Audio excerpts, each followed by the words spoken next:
जय श्री कृष्ण। राधे राधे भक्तों, कैसे हैं आप सभी। आज हम आपको पुरुषोत्तम मास में आने वाली पहली एकादशी के बारे में बताने वाले हैं। तो कहते हैं कि पुरुषोत्तम मास का बहुत ही अधिक महत्व होता है। इस महीने में की गई पूजा भक्ति बहुत ही ज्यादा फलदायी मानी जाती है। तो जब इस महीने में कोई तीज या व्रत आता है तो इसका महत्व और ज्यादा बढ़ जाता है। तो इसी के आधार पर आज हम आपको पद्मिनी एकादशी के बारे में बताने वाले हैं, जो कि पुरुषोत्तम मास की पहली एकादशी मानी जाती है। यह एकादशी केवल पुरुषोत्तम मास में ही आती है और बहुत ही पुण्यदायी मानी जाती है। तो पद्मिनी एकादशी यह भगवान विष्णु को समर्पित होती है। मान्यता है कि इस व्रत को करने से सभी पापों का नाश होता है और सुख समृद्धि की प्राप्ति होती है।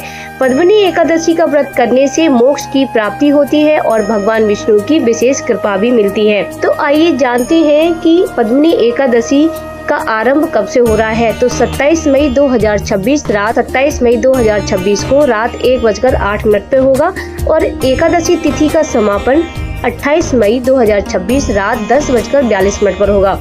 तो ऐसे में हम 27 मई को पद्मिनी एकादशी का व्रत करेंगे और इस एकादशी का पारण है 28 मई 2026 को सुबह 5:25 से लेकर 7:56 तक। पद्मिनी एकादशी की पूजा विधि। तो एकादशी के दिन सुबह जल्दी उठकर स्नान करें, साफ और पीले हल्के रंग के वस्त्र पहने, भगवान विष्णु और माता लक्ष्मी का ध्यान करके व्रत का संकल्प लें। पूजा स्थल को साफ करके चौकी पर पीला कपड़ा बिछाएं।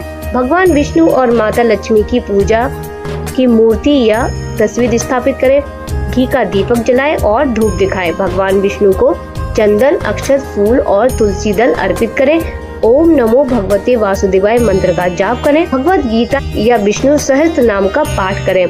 पद्मिनी एकादशी व्रत कथा सुने या पढ़ें। भगवान को फल और मिष्ठान का भोग अवश्य लगाएं। अंत में आरती करें और प्रसाद बांटें। तो इस व्रत के नियम क्या होते हैं। एकादशी के दिन चावल और तामसिक भोजन नहीं करना चाहिए। फलाहार या निर्जल व्रत श्रद्धा अनुसार रखा जाता है। क्रोध, झूठ और बुरे विचारों से दूर रहें। रात में भगवान विष्णु का भजन कीर्तन करना शुभ माना जाता है। और फिर द्वादशी के दिन शुभ समय पर पारण अवश्य करें। पारण में पहले तुलसी युक्त जल ग्रहण अवश्य करना चाहिए। तो आइए जान लेते हैं कि पद्मिनी एकादशी व्रत के क्या नियम होते हैं। पद्मिनी एकादशी का व्रत भगवान विष्णु को प्रसन्न करने के लिए रखा जाता है। इस दिन श्रद्धा और नियमों का विशेष महत्व होता है। व्रत के पहले दिन यानी 10वीं तिथि की रात को सात्विक भोजन करें। प्याज, लहसुन, मांसाहार या नशीली चीजों से दूर रहें। क्रोध, झूठ और बुरे विचारों से बचें। एकादशी के दिन सुबह जल्दी स्नान करके साफ कपड़े पहने घर के मंदिर में भगवान विष्णु, माता लक्ष्मी की पूजा करें। पीले फूल, तुलसी दल, फल और पंचामृत अर्पित करें। संभव हो तो दिन भर उपवास रखें। फलाहार में फल, दूध, मखाना, साबूदाना आदि ले सकते हैं। चावल और अन्न का सेवन नहीं करना चाहिए।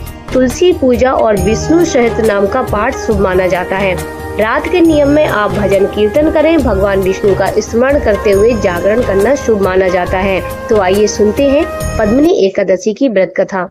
प्राचीन समय में महेशमती नगरी में कृतवीर नाम के एक महान राजा राज करते थे। उनकी पत्नी का नाम पद्मिनी था। रानी पद्मिनी बहुत ही पतिव्रता, धार्मिक और भगवान विष्णु की भक्त थी। राजा और रानी के पास सब कुछ था, लेकिन उन्हें संतान सुख नहीं था। संतान के न होने के कारण दोनों बहुत दुखी रहते थे। कई यज्ञ, दान और पूजा करने के बाद भी उन्हें पुत्र की प्राप्ति नहीं हुई। एक दिन राजा कृतवीर और रानी पद्मिनी वन में तपस्या करने चले गए।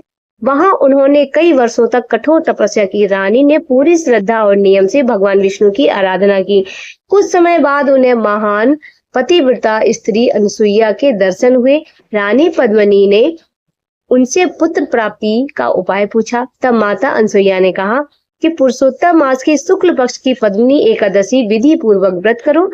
भगवान विष्णु की कृपा से तुम्हारी मनोकामना अवश्य पूर्ण होगी।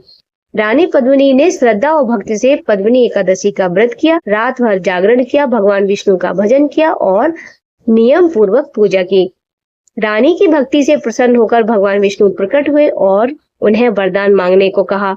तब रानी ने पुत्र प्राप्ति का वर मांगा। भगवान ने उन्हें तेजस्वी और पराक्रमी पुत्र का आशीर्वाद दिया।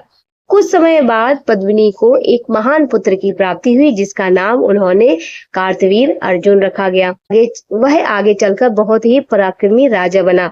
तो इस कथा से हमें यह सीख मिलती है कि सच्ची श्रद्धा और भक्ति से भगवान प्रसन्न होते हैं। एकादशी व्रत मनोकामनाएं पूर्ण करने वाला व्रत माना गया है। पुरुषोत्तम मास में किया गया व्रत विशेष फलदायी होता है। तो भक्तों, अगर आप इस महीने में एकादशी का व्रत नहीं कर पा रहे हैं तो आप विधि पूर्वक, नियम पूर्वक आप इसकी पूजा अवश्य करें और भगवान से विशेष आशीर्वाद प्राप्त करें।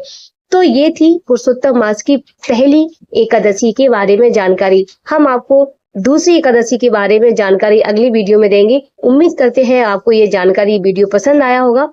तो आप मेरे वीडियो को लाइक करें और चैनल को सब्सक्राइब जरूर कर दें। तो मिलते हैं अगले वीडियो में। जय श्री कृष्ण, राधे राधे, श्री हरिदास। आप सभी का दिन शुभ हो।